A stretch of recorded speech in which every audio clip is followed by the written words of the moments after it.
Utafiti unaonyesha kwamba watu wengi wanaogopa kuanzisha vitu vipya ama kufanya new challenges kwenye maisha yao. Sio kwamba hawana skills ama uzoefu wa kufanya hayo mambo, lakini ni kwa sababu moja kuu, kwamba wanaogopa wataonekana vipi mbele ya jamii ama watu wanaowajua ama familia na vitu kama hivyo. Wanaogopa kuwa judged na other people. Hiyo ndio sababu kuu ambayo inafanya watu wengi wanaogopa kuanzisha vitu vipya. Na hii ni kutokana na utafiti ambao aliufanya jamaa anaitwa Mark Leary. Sasa nimefikiria hili jambo kwa sababu recently nimeanza kufanya YouTube videos and stuff, na nimegundua hakuna kitu kigumu kama kujirekodi mbele ya kamera. Ni kitu kigumu sana. Sasa hivi nawaheshimu sana watu ambao wanafanya content kama wakina EBM, wakina Witness na wakina Shena, wakina Mshana. Nawaheshimu sana kwa sababu ujue nature ya binadamu tumeumbiwa kuongea ama kufanya communication na mtu ambaye unamuona, ama kama umuone hata kwenye simu basi awe anakujibu ile kwamba ndio, labda umeona ama yes. Vitu kama hivyo vinakufanya unaendelea kuongea bila kuchoka. Lakini unapoongea na kamera ambayo haikujibu, iko tu inakuangalia, ni ngumu sana. Yaani inabidi upretend kwamba wewe ni mtu unaongea naye, alafu ndio mambo mengine yaendelee. Sasa hivi vitu nimekuja kuangalia vinafanya kwamba content creation iwe ni jambo ambalo linahitaji moyo sana kulifanya, na linahitaji uwe vulnerable, yani ukubali watu wa kujaji wanavyojisikia, kwa sababu mara nyingi unapoanza kwenye kitu chochote lazima uanze vibaya. Umeona? Hawezi kuanza tu na kuwa mzuri katika jambo lolote. Siri ya kuanza jambo jipya lazima utakuwa mbaya kwanza, then baada ya experience kujua makosa ni hapo unafanya, ndipo utakuwa bora zaidi mbeleni. Kwa nini nimesema haya? Nimesema haya kwa sababu kama nilivyoanza mwanzo, watu wengi wanaogopa kuwa judge. Kwa mfano, mtu anaogopa kwamba nikianza kufanya content sasa hivi watu watanionaje? Marafiki zangu ambao nilikuwa nafanya nao kazi wataanza kuona jamaa kama vile hajielewi, haya mambo ni ya watu fulani. Umeona? Kwa hiyo nachotaka kusema ni nini? Usikate tamaa unapoanza jambo. Kumbuka, hakuna mtu anaanza akiwa anajua kila kitu. Hakuna mtu anaanza tu ghafla na kuwa mzuri katika jambo fulani. Kwa hiyo usiogope watu wengine watakuonaje mwanzoni. Ni heri uanze sasa wakuone hivyo kwamba ujielewi ama ufanyi vizuri, lakini baada ya muda ukishaanza kuwa bora katika hilo jambo, then wataanza kukuelewa. Umeona? Kuna kitabu nimesikiliza. Mimi sio mpenzi wa kusoma vitabu, lakini sasa hivi nina subscription ya Audible, kwa hiyo nasikilizaga vitabu. Na kitabu kimoja ambacho nimekisikiliza recently kinaitwa The Courage to be Disliked. Yaani ujasiri wa kuchukiwa na watu wengine. Nadhani labda hiyo ndo tafsiri ambayo inaweza ikawa na relate kidogo na Kiswahili. Na hii kitabu kinazungumza kwamba ikiwa unaishi maisha yako kwa kuhofia watu wengine watasema nini ama mtu mwingine atafanyaje, atakuonaje, basi unaishi maisha ambayo sio ya kwako. Unaishi maisha ambayo sio uchaguzi wako ama sio free. Yaani unaishi kama kifungoni.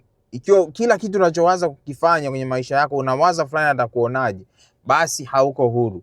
Na siku ambayo utakuwa huru kwenye maisha yako ni ile siku ambayo utakubali kwamba kuna watu watachukia ninachokifanya na kuna watu watapenda ninachokifanya. Siku ambayo utakubali kwamba kuna watu watachukia na kuna watu watapenda, na utakuwa okay kwamba kuna watu watachukia, hiyo siku ndio utakuwa huru na utaishi maisha huru. Umeona? Kwamba hakuna mtu anapenda kuchukiwa. Hakuna mtu tutamuuliza kwamba unapenda kuchukiwa, no. Lakini je, uko okay na watu kukuchukia? Hiyo ndio point ya hiko kitabu, kwamba je, una courage ya watu wengine kukuchukia unapoanzisha vitu vipya, unapofanya vitu vipya, au unapofanya kitu ambacho sio mapenzi ya mtu mwingine. Unajua unaweza kufanya jambo fulani watu wengine wakawa walipendi, lakini ukumbuka wewe mwenyewe unalipenda. So as long wewe unapenda hicho kitu, kifanye. Usihofie mtu mwingine atakuonaje. Ukiwa unahofia mtu mwingine atakuonaje, hauko huru. According to that book. Ni kitabu kizuri sana, kama ukipata muda ukisoma, kama unaweza kusikiliza, basi utajifunza mambo mengi sana. Kinaelezea jinsi gani unaweza ukaishi maisha ambayo yana uhuru. Uelewe kwamba kuna kuchukiwa unapofanya jambo, unapofanya mtu kwa mfano unapotaka kufanya jambo jipya. Kuna vitu ambavyo lazima utakuwa unavikosea mwanzoni. Sasa kuna watu ambao wanaweza wasipende, umeona lakini jinsi utakuwaje bora ni kwa kurudia iko kitu mara kwa mara. Sasa katika hii marudio yako mara kwa mara, ukiwa unakosea, kuna watu ambao hatapenda. Je, uko okay with that? Je, uko okay na watu wengine kukujaji kwamba huwezi kufanya hilo jambo? Ikiwa uko okay kufanya hivyo, basi wewe uko huru kwenye maisha yako. Lakini ikiwa unapotaka kuanzisha jambo fulani, unawaza fulani atanionaje, basi hauko huru. Wewe unaishi kutokana na mtu mwingine akuone wewe unafanya mambo mazuri. Na hii pia inaingia katika maeneo mengi kwenye maisha. Kazini, unapotaka kufanya jambo kwa sababu bosi tu ndo akuone wewe ni mzuri, basi uko kwenye kifungo cha huyo bosi wako. Umeona? Kuna vitu ambavyo ndio tunapenda kufanya na tupongezwe na tuonekane tumefanya vizuri, lakini isifike mahali ukauza utu wako ili tu watu wakupende. Unafanya vitu tu ili mtu akupende. Kwa hiyo ukiwa unaishi hivyo, hautaishi maisha ya uhuru. Umeona? Hautaishi maisha ya uhuru. Na hiyo itakufanya wewe uishi kwa matakwa ya mtu fulani, kwamba unapotaka kufanya jambo fulani ukagundua mtu fulani hatalipenda, basi hautalifanya. Utalifanya tu kwa kuwa watu watalipenda. Umeona? Lakini kumbuka wewe moyoni unahitaji nini? Yaani moyo wako wewe unasemaje kuhusu hilo jambo? Hilo ndio jambo la msingi zaidi. Kwa mfano, kama unataka kwenda nje ya nchi, kama unataka kusafiri, kufanya kazi sehemu nyingine, kupata mwenza wa nchi nyingine, moyo wako wewe unasema nini? Kama moyo wako unakusukuma kufanya hivyo, fanya. Usijali kwamba mtu fulani atasemaje. Huo ndio uhuru halisi wa kuishi. As long as hauvunji sheria au muumizi mtu, lakini ni vitu ambavyo wewe mwenyewe unadhani vinafaa kufanya na ni ndoto zako ama idea zako, mawazo yako, basi fanya bila kumwogopa mtu mwingine. Umeona? Na hii imenifanya nikumbuke story ya Stan Lee, mwanzilishi wa superheroes wengi sana kama kina Captain America, X-Men, ametengeneza pia Black Panther na wengine wengi sana wakina Iron Man, na mmoja ambaye anapendwa sana ni Spider-Man katika watu hao ambao wametengeneza.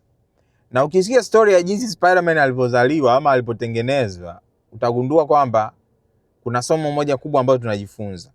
Story ya Stan Lee inaenda hivi. Kwa miaka ya 60, ilikuwa ni mwaka 1962, Stan Lee alikuwa akistruggle katika kampuni ambayo alikuwa akifanyia kazi ya Marvel, ambayo ndio hii inatengeneza superheroes na comics.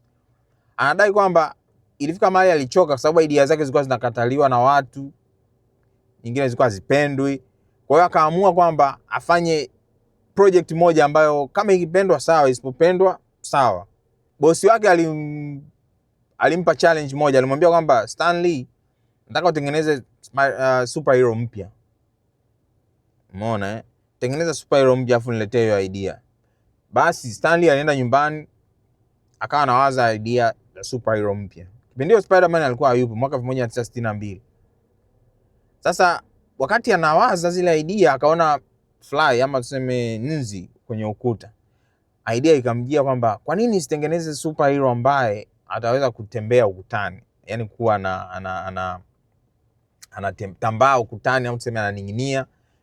Basi akafikiria yes, hii idea ni nzuri. Akaanza kufikiria sasa jina, akawa anasema majina out loud kwamba ajisikia aone ina sound vipi.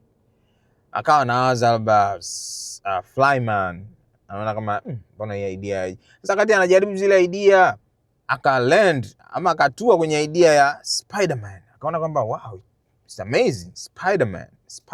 Akawa anarudia hilo neno, akaona hili jina zuri. Sasa akaanza kuwaza story behind it. Unajua superhero wengi wana story behind, kwamba alianzaje kuwa superhero, nguvu zake alizipata wapi.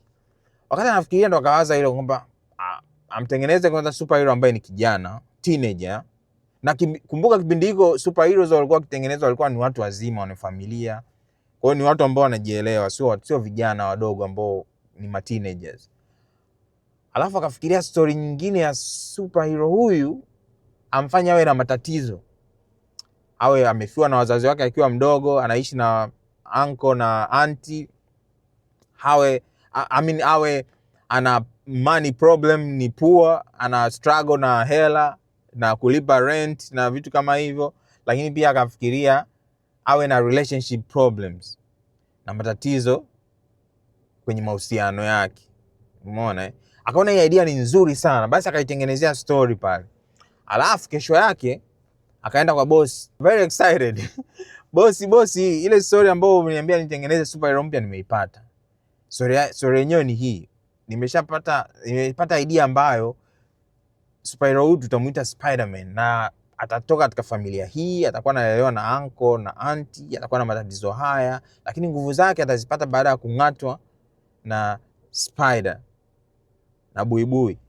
Alafu baada pale atakuwa na super power za kurusha hizo nyuzi za spider na kufanya mambo mengi sana ambayo itakuwa naokoa watu kwenye majanga na vitu kama hivi. Bosi wake kusikia ile idea akamwambia, Stanley, nikwambie ukweli, katika idea ya kipumbavu kwa kusikia ni hii hapa. Akamworodheshia matatizo matatu na hiyo story. Akamwambia, kwanza, watu wengi wanaogopa buibui. Unamhitaji huyu superhero Spider-Man? Umeona? Akamwambia hilo mmoja. La pili akamwambia, superhero tunajua unabidi wao wanaokoa watu. Yaani wao wanafanya kazi ya kuokoa watu. Na unamfanyaje huyu Spider-Man ama huyu superhero awe na matatizo yeye sasa? Sasa naye atamuokoa yeye. Umeona? Yeye ingebidi asiwe na matatizo, yeye ndo awe anaokoa watu kwenye matatizo, sio yeye sasa yeye ana matatizo. Hilo tatizo la pili. Alafu akamwambia, shida ya tatu ya hii story yako, huyu superhero ni mdogo, ni teenager, na tunajua superhero kipindi hicho walikuwa ni watu wazima.